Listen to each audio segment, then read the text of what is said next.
pour les Brazzavillois notamment. Si ce viaduc est une fierté pour les uns, cependant, il ne l'est pas pour d'autres citoyens, puisque les hors-la-loi ont commencé à mener les actes de sabotage, comme nous le dit ce témoin qui a requis l'anonymat. De temps à autre, quand je passe ici, je pratique la pêche. Aux environs de 14 h, dès que j'arrive comme ça, je trouve des gens en train de bousiller le poteau de viaduc.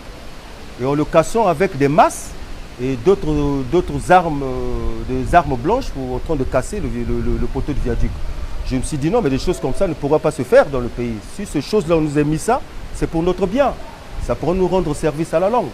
Mais si vous faites des choses comme ça, je ne serais pas d'accord. Ils m'ont dit, en me disant que non, tu es venu pêcher des poissons, ou bien tu es venu surveiller. C'est toi l'État congolais.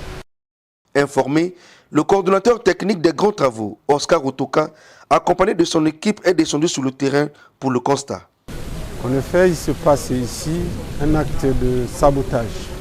Le viaduc se repose sur 176 appuis. Et chaque appui est constitué, comme vous le voyez, par 4 colonnes.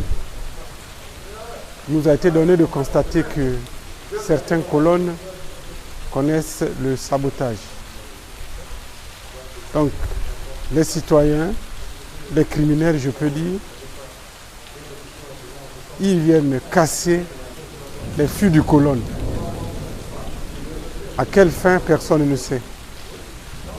Et cela risque un effondrement brutal de l'ouvrage, si les dispositions ne sont pas prises. Nous avons donc constaté sur le premier, tel que vous pouvez le constater dans les images, et il nous a été signalé 4 autres qui ont été aussi sabotés de la même façon. Nous poursuivons nos investigations et nous ne savons pas si les aciers ont été atteints ou non. Si cela a été le cas, en tout cas la situation est cruciale. Il lance un appel aux autorités policières pour empêcher que ces actes ne se reproduisent.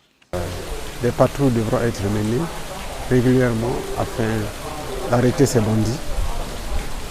Parce qu'ici nous sommes que sur un ouvrage. Combien d'ouvrages existe-t-il dans l'ensemble du pays? Imaginons qu'un ouvrage perdu au beau milieu de la forêt équatoriale connaisse ce genre de vandalisme.